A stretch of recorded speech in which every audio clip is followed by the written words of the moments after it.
Dear audience, the topic of my lecture is the inspiring influence of traditional folk architecture to contemporary architecture in Slovakia. I divided my presentation to two parts. In the first half of my speech, I will speak about the folk tradition and folk architecture of Slovakia and its message for today. In the second half, I will show the importance of this motivational basis for today's architecture by giving good examples of the creative process inspired by folk architecture in my country. I will tell you all my historical names of regions, towns, and villages in my Hungarian mother tongue language.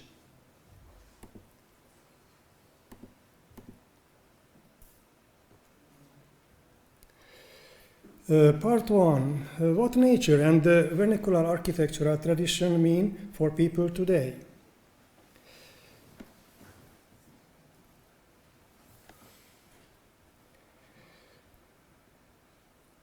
Nature which defines our existence. Our natural environment in the most profound influence on us, determining almost every aspect of our lives. The land of our birth, imprinted on our consciousness, of our feeling, our dreams, and our mentality. The landscape, the town or village where we were born, lives in us. And we compare it to every other place we visit during our lives. But we also take with us the experience we have had with people. The landscape of Slovakia have given the people who live there an extraordinary variety of natural endowments thanks to the northern Carpathians and their southern slopes and the wide plains. And the Slovaks, Hungarians, Ruthenians and Germans living here have used them to their advantage and in their architecture with extraordinary ingenuity thanks to their unique culture. The folk tradition and culture we know today has matured here in the Carpathian Basin over many centuries, and this was no different in what is Slovakia now. In this region, too, man living in harmony with nature has learned to make the best use of all its qualities and influences to shape and to benefit his own destiny. At the same time, he sought the good and the beautiful in everything that surrounded him and tried to make the surrounding he created into it. Throughout his arduous work of the year, and at times resting in it, he created more and more beautiful manifestations of the workings of the human spirit of the soul. It was his desire to create his home, his unique living environment, his unique folk costumes, his fairy tales, his folk songs, to express his own soul. Today we can only marvel at how this local folk culture has blended into the landscape. The landscape is such a wonderful variations and has rippled across the Carpathian mountains and lowlands.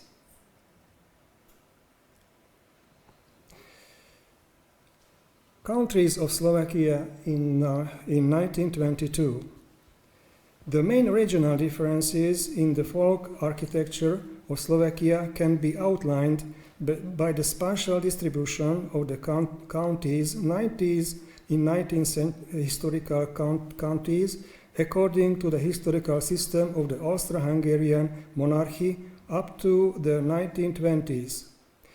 These boundaries have been historically shaped by the geographic division of the country, the ethnic composition of the population, the main economic centers, the territorial distribution of the large landed manorial system, and other important factors. But this administrative territorial organization of the state since that time has rapidly changed several times. Folk architecture in the regions. As the people of the various landscapes had to adapt a wide range of natural conditions, a great variety of settlement forms and building styles developed. These pictures show the present-day image of Vlkolinec, Farkasfalva, village in its preserved and well-kept form. Here we see the original Slovak village environment in its authentic form and built tradition that we have inherited. This village now, since the year 1993, is a UNESCO World Heritage Site. Here the main road generally follows the course of the stream, and thus the two row villages of these highlands were formed. The church, the parish, the elementary school, the notary's house, the large farmer's house and pots near them are built in the center of the village in well-chosen locations. The small farmers' houses, the day laborers' huts were built farther away. The other typical settlement pattern in this hilly country is that of chain or scattered settlements and dispersed settlements which corresponded to the personal way of life. Houses and farmers' houses.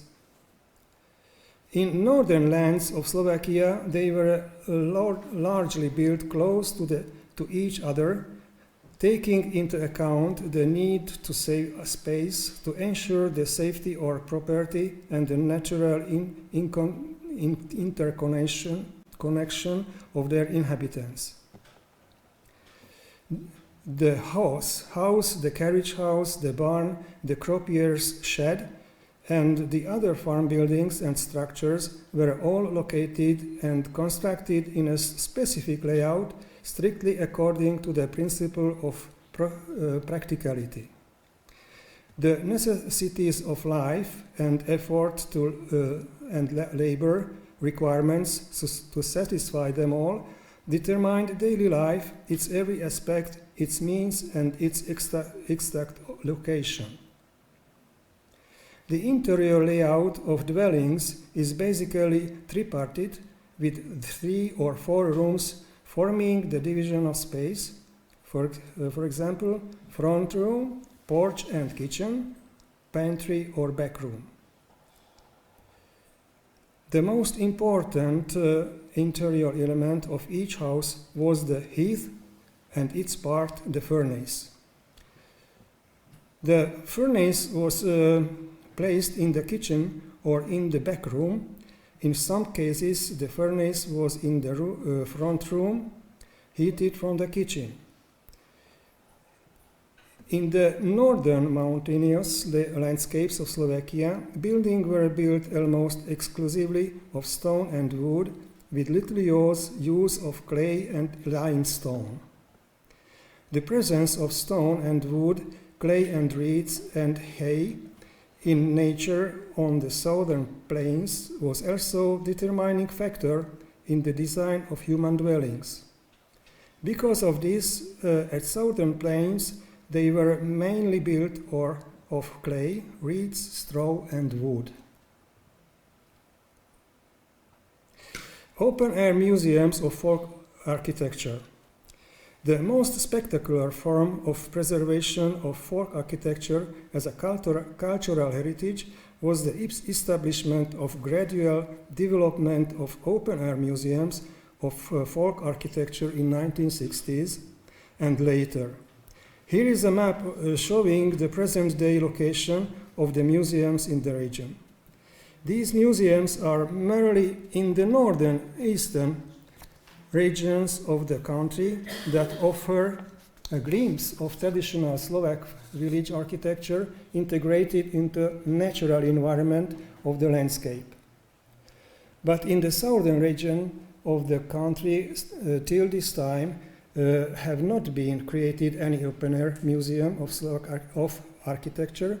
What's more, several watermill constructions on the small Danube had been taken to pieces and transported to northern part of the land.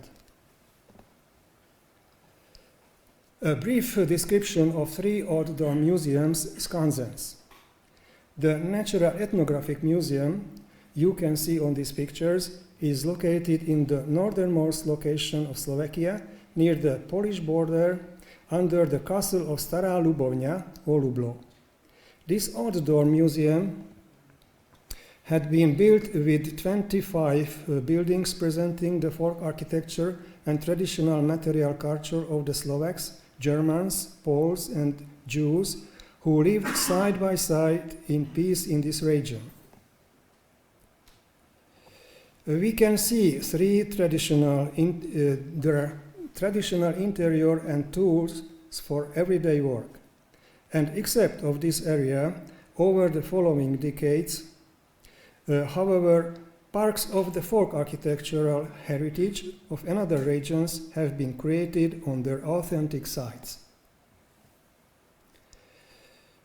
On the northern side of the Western Tatras, in beautiful wooded valley of the Roháče Mountains, on the outskirts of the village of Zuberec, Bölényfalu, the museum of the village of Orava has been created. This Skansen is visited every year by several thousands of visitors. There you can study the traditional folk architecture of the area on more than 50 buildings. These marvelous creatures of manual skill and handiness shows us an endless creativity of carpenters, joiners, smiths, bricklayers, stonemasons, and other masters. In interiors, we can admire the creativity of women on their textiles, sewings, needleworks, etc. There is also a ceramic workshop and a water mill that we have inherited from the past. And finally, the largest Skansen near Martin, Túrod Szent Márton, had been built the Museum of Slovak Village. Today, 145 buildings present the traditional rural architectural heritage of the regions of Orava, Arva, Kisuca, Liptov, and Turiec-Túrod regions.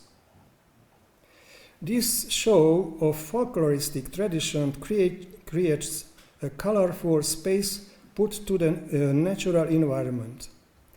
There we can ramble, for example, a wealthy peasant's home, the house with its rooms, his barnyard, and all farm buildings in it. We can see a row of farmers' houses.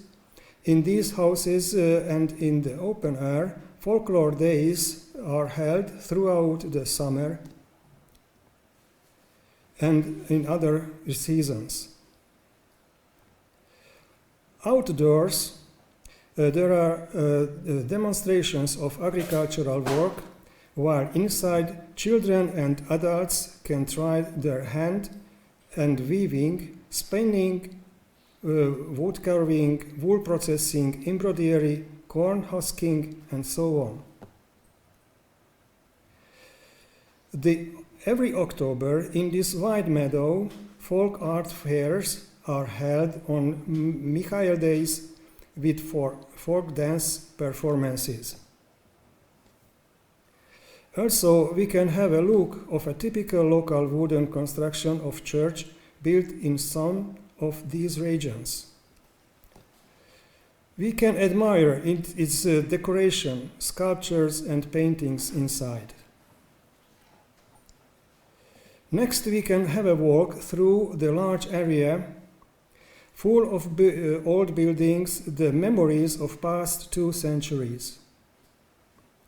We can sit down in a desk in a classroom of a local elementary school, breathe its original air, and see demonstrational accessories, maps, stuffed birds, and other animals. Folk architecture in the southern rural areas of Slovakia. Mostly Hungarian people lives in these regions for hundreds of years. The most important monuments of folk architecture are protected and maintained locally by the state system of monument protection. But there are also examples of local municipalities, local non-profit associations, cultural foundations from Hungary, and even private individuals undertaking this task. This picture shows folklore museum in the northernmost Hungarian-speaking settlement of the Carpathian Basin, Kárpát-medence, northeast of Nyitra, in the under Zobor mountain, Zoboralia region, Kolinyani, Kolon, and Pohranice, Pográny, and also shows national dresses of women. The west from eastern big city of Košice, Kassa, in the Gömör region, there are several examples of built outdoor museums, nice village houses like this in Jablonca. It was restored and now is kept by local government together with non-profit organizations under the control of the state system of monument protection. With its typical porch or portico on the alongside of the house, which with rich carvings is registered in the list of Hungarian national cultural heritage. In the southwest of Slovakia, in territory of Mátyusföld, this label is only in Hungarian language, there is the folklore museum of country house of the village of Matúškovo, Taksony, with its typical local thatched roof. Its interior shows us the style of life of the farmer's family on the beginning of the 20th century. We can see there are also beautiful handmade textiles, bedclothes and tablecloths, and other crafts tools for the daily use. And farther east, there is a country house of Velké Lovce, Nagylót. This house was completely restored by a private man together with his friends and sponsors, and now is kept by the local municipality. The beautifully reconstructed clay house represents a unique example of traditional folk architecture of Žitva-Mente region, functions as a small private museum bringing visitors close to the way of life in the old times. The house, surrounded by a farm yard together with its farm buildings, dates back to the turn of the 19th and 20th century and is furnished with traditional period furniture and accessories. In addition to the charming living rooms, kitchen, pit, and other rooms, the visitor will see traditional working tools, ceramics, and folk embroidery on display. In addition to tourist tours, the house is also used for various cultural events, folklore dancing, performances, and fairs of handmade personal articles. Further south to the northwest of Komárom is a wet countryside full of lakes and reeds. These lakes and reeds defended people living here at the beginning of the 13th century against crusade of Tatars, and even during the 16th and 17th century against the Turkish predatory expeditions. Here we can visit a typical lakeside country house of Martovce, Martos. The house had been built at the end of the 19th century and to the end of the 60s of last century almost collapsed. The local government bought it in 1975 and renovated it step by step, lasting several years. This folklore museum is now registered as a national monument of culture. Here is inside an exposition of objects of all typical folkloristic handmade consumer articles and sewings. What to say to the end of this part? Folklore is not part of our lives. We are bound to it by nostalgic memories from our childhood and stories told by our parents. Yet the high numbers of visitors of open-air museums of folk architecture show that new generations are interested in and waiting for know more about the way of life of their grandparents and great-grandparents. However, active preservation of traditions is no longer part of their lives, as the rush of the life no longer allows it. And unfortunately, the use of traditional building methods in the construction of new homes is almost non-existent. Part 2. Folk architecture as an inspiration for new architecture, a presentation of good examples.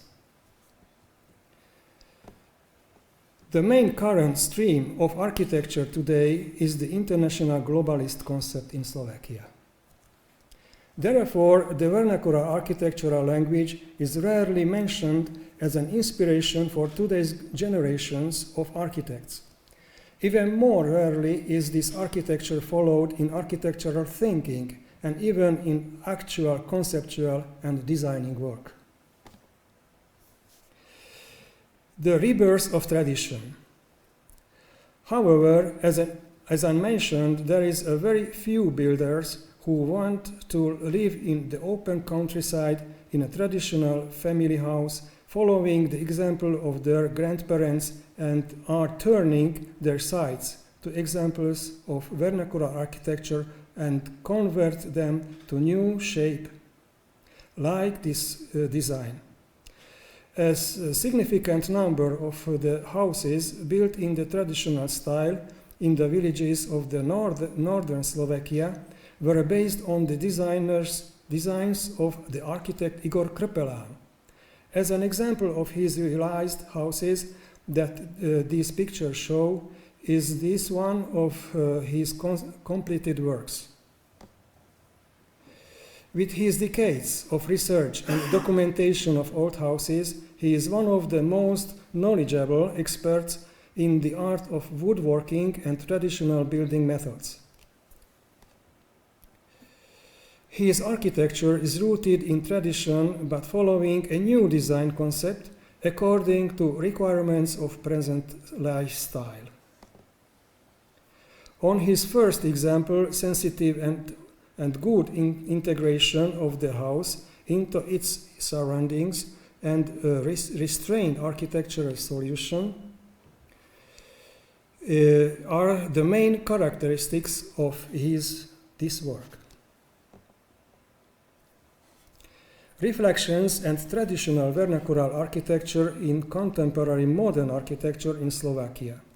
You can see there on drawings one drawing from the design of each house, which will I show.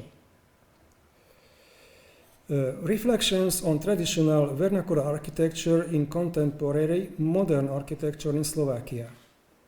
You can see there one drawing of authors Andrea Ambrovičová Mikolajová, Juraj Mikulaj, Jana Machová, and Radoslav Kurz, who have built a new country house in a small village in Záhorie, Hegyhát, not far away from Bratislava, Pozsony.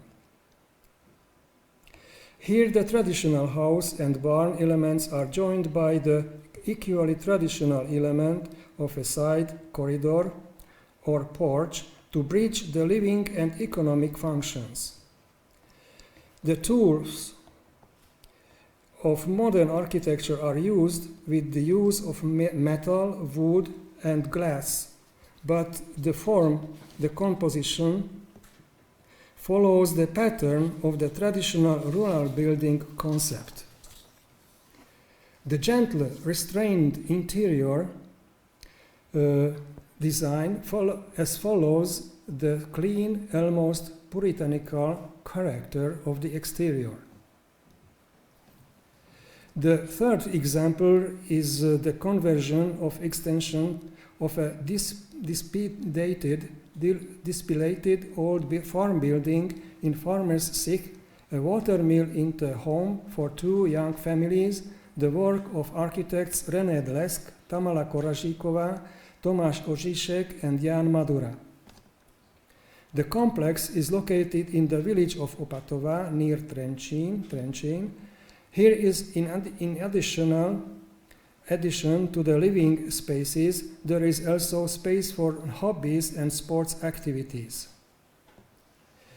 In contrast to the fragments of the old buildings, which have been rebuilt in a rustic style, new cubes with a complex geometry and a light effect are being built.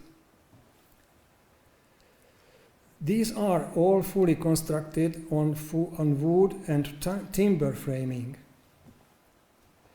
In the midst of the part of the old mill that have been preserved and beautifully restored, I would like to mention the wooden grain milling shed upstairs and the stone flour store in the basement. The fourth example is the construction of an old barn to a family house in the village of Veličná, which could also be called a carriage shed. Since the original construction structure was not suitable to support the structure of a new two-story high family house, the architects Eliška Turanová and Margareta Šuvadová left it in its original state, leaving its old patina almost intact, and built the new structure of the family home into the interior of the structure. They did not think about new super and expensive solutions that would have contrasted with the interior of the old barn, but used almost conservative solutions as a continuum of the life of the building. The necessary storage and technical rooms were housed in the longer ground floor extension, also with patinated wood paneling, which connects the new family home with an older building. The setting of the house excused and shows us peace and tranquility. The fifth house in the row that I'd like to show is built in Vajnory village near Bratislava, Pozsony. Its massing cube follows that of the local farmhouse, but its use of materials is based on new modern materials and structures in addition to the traditional burnt brick and wood. Its main strength is its clear, at first sight, interior layout, which follows the triple interior division almost in the manner of traditional farmhouses. The aim of the designers was to fully combine and bind the exterior and the interior of this house, which they achieved by creativity,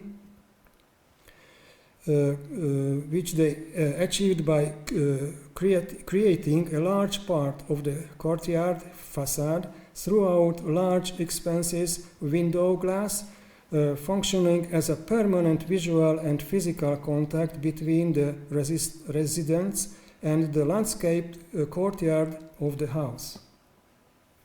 The rooms are also designed in such a way that the outdoor space is seen as an integral part of the interior space of the house. The last sixth example is the extension of architect Pavol Paňák's own weekend house by his own new studio in Čachtice, Čajte, which won the highest architectural prize in 1921. The traditional village house of the retired director of the former brickworks was designed by the architect as a logical continuation of the house block along the longitudinal axis of perpendicular to the street front. The addition consists of a single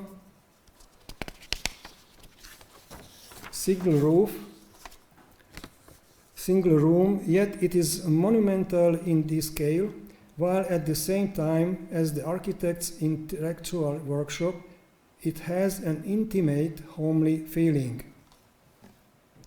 Since the house was originally built on the edge of the abandoned former brickworks, the architect has made his feature of the site felt by designing the gable roof structure of the studio ceiling in a way that was widely used at the beginning of the last century, mainly with a saddle brick vault between steel supports. In this way, he expressed his respect and commitment to the tradition of the place. And now, list of sources and summary and historical review. The effects of misleading influence of the authorities during whole times of socialist era, notably to build only modern alien cube homes in villages of Slovakia, are still being today. Since that of the early years of 1990s of the free democratic state, people in the countryside too began voluntarily and of their own free will to imitate the building pattern of other countries and even continents without criticism. Bungalows imitating ground floor American large farmhouses and the unpatterned, unmodeled, downsized relatives on Austrian and Bavarian Alpine houses were built in every regions of Slovakia, on the terraced streets of hilly countries, and also in the villages of the western and eastern plains. The saddest thing in this process is that the architectural profession has not been able to act to stop this process because it has not been able to establish a new relationship with the new state structures. And vice versa, the political system has not been able to implement proper and suitable new architectural quality standards in the process of law-making. Let's hope that this will soon change after that Parliament last year approved the new Building Act, which sets much higher standards for the quality of work of building authorities and that aims to reach a higher quality of architecture too. So thanks to you and to this place, I will finish my speech. Thank you.